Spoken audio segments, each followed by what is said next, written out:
Hi folks, John with the Wingman115 channel with a gauntlet review today.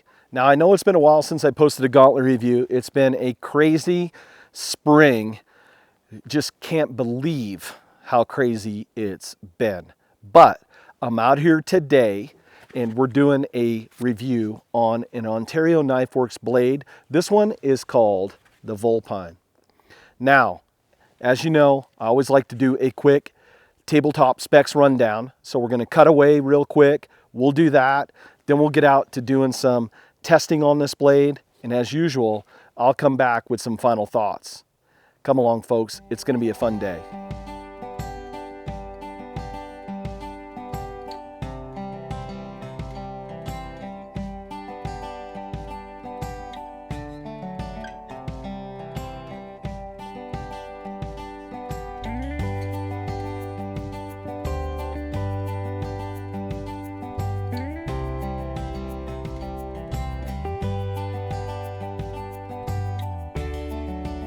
Let's get the testing this Vulpine out, chopping. This is a piece of oak that I leave laying around camp just for these reviews. One, it's just dry and it is almost rock hard. So it's a great way, one, to see how the edge retention is on a blade. And for these knives that are classified as choppers, and by no means, I don't mean that this knife is classified as a chopper, but I like to test gear out on stuff like this just to see how it's going to work. Let me come around this way so you can see. So it does chopping okay, and in its defense, it's a pretty light blade. But as I was chopping, it didn't feel bad in the hand, even with the paracord wrap. Let's try some feathers out with this, see how it's going to work.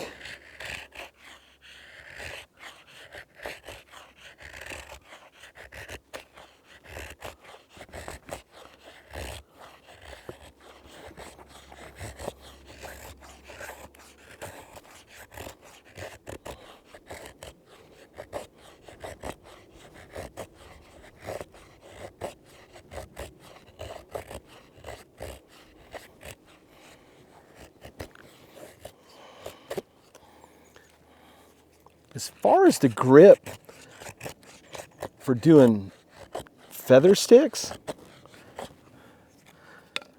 I'm not too sure I like this grip. The paracord feels like it's going to slide around in my hand. Let's try it this way, see how well. We got to process some tinder, get that fire going, storm's coming in.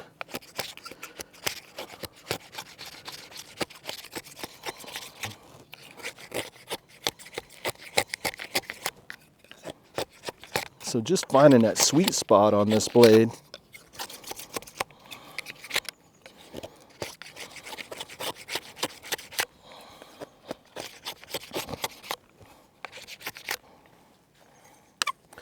Let's try it with a ferro rod real quick. See if it's got a 90-degree spine that'll do it.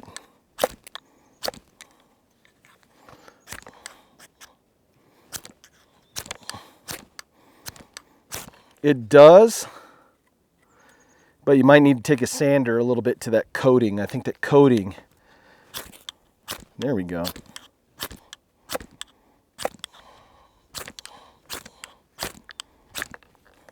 So it will strike a ferro rod.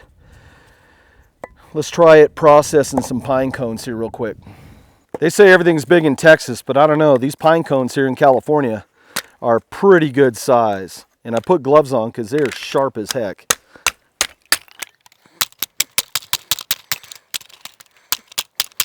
This one's just covered with all sorts of sap. It's kind of cool.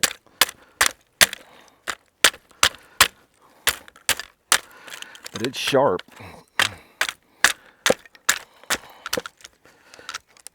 Man, I love that smell though. You can almost see the sap in there. This would make some great tinder.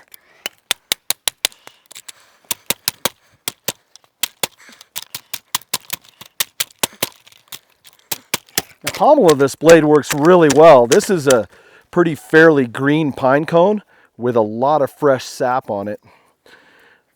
But I do like that pommel as like a hammer where I can strike down whether I need to break stuff or if I'm doing camp chores and I gotta pound something in. So I think that worked pretty good. Let's test this Vulpine out. See how it does chopping this limb. This limb's about 1.5 inches. And I would say that's probably about the limit for this blade.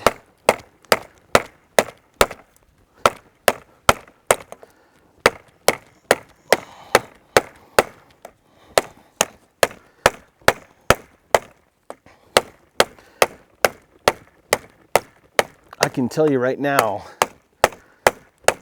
the lack of weight on this blade is not working in its favor.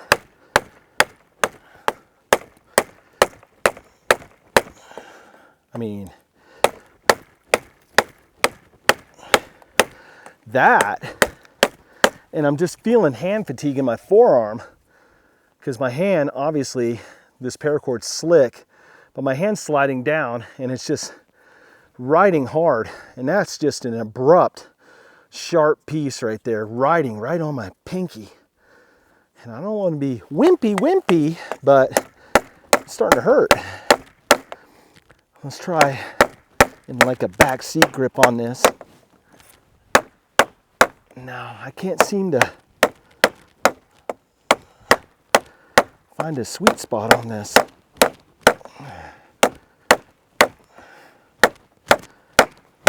Nope. So, I don't know, chopping is not one of its fortes. Now for some final thoughts on the Vulpine from Ontario Knife Company. One,